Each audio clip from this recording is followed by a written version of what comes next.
Hey guys, how you doing? This is Mike McCormick with Advanced Criminology here in Owings Mills, Maryland. Today is October 11th, 2018. I haven't been on in a while. It's been on about 30 days. And this particular video, matter of fact, it's good to see you guys once again. I've received your comments. Some of them I've responded to. Some of them I haven't got to. But I did receive your comments and I read them all. I'm just amazed at this day and age still with some of the comments that we get, that some folks just don't get it, so to speak, and they try to use other issues and cloud the real issues. And so I read it, that just tells me, of course, who's out there looking at the channel. And don't get me wrong, I appreciate everybody taking a look, and I appreciate everybody's comments, but some comments are just, I can't even respond to them because they don't make sense, particularly when you name call people. This is not the channel for a lot of name calling. It really isn't. We're trying to move forward and progress in the criminology field, since it's a huge issue in the United States of America. So, we don't want you to be part of the problem. We want you to be part of the solution. So that's what we always are looking for when I comment on issues, is that you comment back and give me your perspective on certain things. Having said that, we're moving on. This particular video is entitled Baltimore City Police Department's Continued Downward Spiral. Those of you who follow the channel, who follow the media news, know that the Baltimore City Police Department has had, certainly, it's more than its share of issues for the past several years. And nothing has changed to this point, October 11th, 2018. And the reason I bring this up is because yesterday, the news media came forth, and T.J. Smith, who is the police spokesperson, who gives the reporters, who's a liaison person who talks to the reporters after there's been crime or if there's any issues dealing with crime in the city. He speaks to the media, gives them firsthand knowledge of what the investigation is going on, and whether or not any arrests have been made, and just updates the media. That's his job. And so he's resigning. He's leaving his post after 3 years. He came to the department back in 2015, right after the riots, along with Commissioner Davis. They were both from the Anne Arundel County Police Department when they decided to come to the city. And so, as you know, Davis came in right after Batts was let go to take over, and he did so up until he was fired this year, beginning of this year, and Commissioner D'Souza took over. And then after he was asked to step down because of tax problems, this guy's something else. Gary Tuggle, federal guy, that's his claim to fame. He's been working for the Fed system for a very long time, and he was still an acting police commissioner. Now, there's been talk just recently as yesterday that Commissioner Tuggle does not want the position to run the Baltimore City Police Department. He's a Fed guy. He's used to more orderly things going on, more accountability, and so you find that often with federal criminal justice agencies. So that's kind of his perspective in that he's stepping down, and when the mayor finds a suitable replacement. And so, having said that, well, I'm gonna get back to TJ just for a second.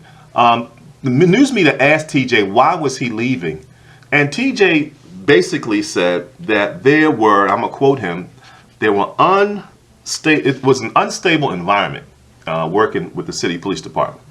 So here's a guy who's basically the right-hand man of the police commissioner when it comes to news and the media in terms of how the police department is to be portrayed in the media. And he gets firsthand knowledge of the inner workings from the top down and from the bottom up.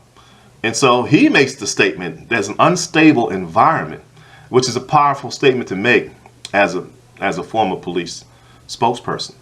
And the only thing I could question is, wow, I would really like to know, when he talks about an unstable environment, just is what is unstable about the environment that you're working in and you want to leave.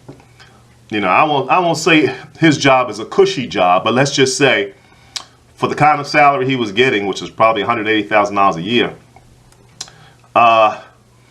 basically to be a liaison person, you're not fighting crime out there every single day, more of administrative tasks, and he has an office of 3 or 4 people working underneath of him.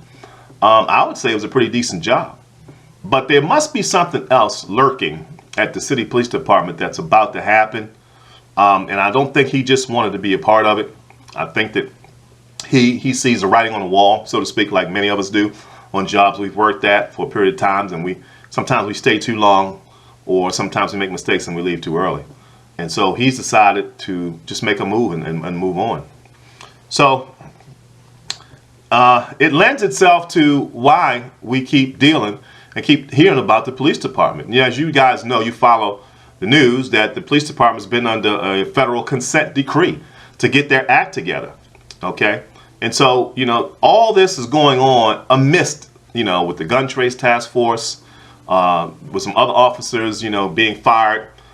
Just recently this year, you've had, I'm going to say 2 that I can remember, 2 officers that were fired. One, you guys know, nationally, he was on video where he was beating a suspect. Really, it wasn't a suspect. He was just beating a citizen up for no reason at all. And he was let go because he was on probation. I'll talk more about that in a second. Then the other incident just happened just recently, where an officer, brand new out the academy, was found intoxicated in his patrol car. I can't make this stuff up, man. This is some crazy stuff. And so it doesn't help when you have 2 basically rookies out of the academy, because now it makes you wonder, were these guys properly vetted from the very beginning of the whole process of becoming an officer? Because you can catch things like, when you do background investigation, if a person has a drinking problem, that will come out if you do a proper investigation. What will also come out is somebody's tendency towards violence. And I'm going to go back to the officer who was shot on a national video beating up a citizen who basically never fought back. Excuse me. I tend to believe had the guy fought back, the officer might have had his hands full. But the guy, he felt like he wasn't in trouble, shouldn't have never been stopped by the officer, and so he didn't resist. But that particular officer had just come out of the police academy. He'd only been on the streets for about a year. And what I found alarming, having worked on the police department, is that at some point during his whole year, he was made an officer in charge of his squad. I've never heard of a rookie being in charge of a squad coming out of the academy on first-year probation. I've never heard of it. And yet the record bears out that at some point he was made what they call in Baltimore City an OIC. I was an OIC for 1 week in my first 5 years on the police department. I only saw that position for 1 week, and I had been on 3 or 4 years already before I even got the opportunity to even have a patrol. To even run a squad, And so I just find is the police department that pressed nowadays that, excuse me, is the police department pressed nowadays that they have to literally resort to using rookies to run squads in the department? Unbelievable. So I just thought I'd bring that out and mention that, because that's a true story. So, you find that there's some, again, TJ said it. He said that there were, quote unquote, instability in the department. And this is why you have incidents like this. The other thing, I'm going to shift from the department and go to the mayor's office. Mayor Catherine Pugh, as nice of a woman that she comes across as being in the news, she is not mayor material. And so part of the reason that she's not mayor material is that she doesn't really understand the inner workings of the hiring process of those people who are going to run her agencies, her city agencies. They're not being properly vetted. And so there's if you can see where I'm going here with this, there seems to be a pattern that is systemic, not only in the hiring process of the city police department, but also from the mayor's office. And so you can't separate the two. I don't care how you cut it. You just can't separate the two. And I'm going to give you 4 examples, and you'll see where I'm going. Let's talk from 2017 to 2018, the mayor basically hired 4 people to run either agencies or to work for her out of her office. Okay? Now, so let's get to those 4 people. Take my glasses off for a minute. Let's see.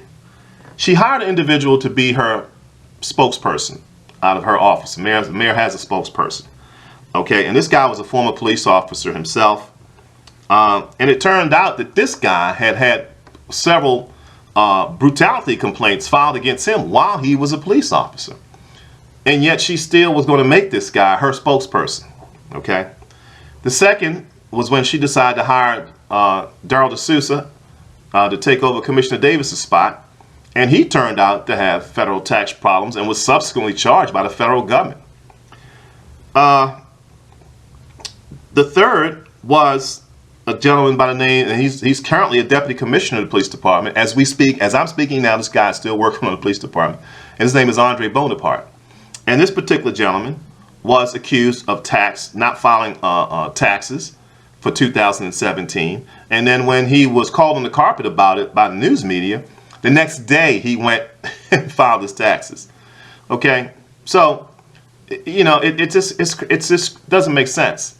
And the fourth individual, his name is Charles Byrd. And this guy was an attorney at one time, and the mayor decided to have him as the deputy in charge of the city civil rights division. And this guy was disbarred. Do you know how hard it is to get disbarred as a lawyer in any state? Let alone become a lawyer, how hard it is. It's even harder to become disbarred from the ABA, American Bar Association, and local bar associations in any state. You have to be really unfit for that particular position to lose your license. And yet this guy was selected by the mayor to be on the Civil Rights Division. Unbelievable. Again, I can't make this up. So I just wanted to share those things with you. And last but not least, just when you thought the gun trace task force issue was over, it's not. Further investigation has revealed that there's several more people that are under investigation that have ties to the gun trace task force and all the illegalities they were accused of committing and subsequently found guilty. And you know, all of them are currently serving long, extensive prison sentences from the federal government. So now the investigation goes deeper into the other individuals that surround that particular group of guys who basically ran over the city, you know, to the point where if citizens if they had some measure of respect for the police department, certainly after the gun trace task force incident came to light, they virtually have none at this point. And again, this city is under a federal consent decree. So I'm going to leave it there. I think I've covered pretty much everything I wanted to talk about on this particular video. And again, when you bring this video up, it's the Baltimore Police Department's continued downward spiral.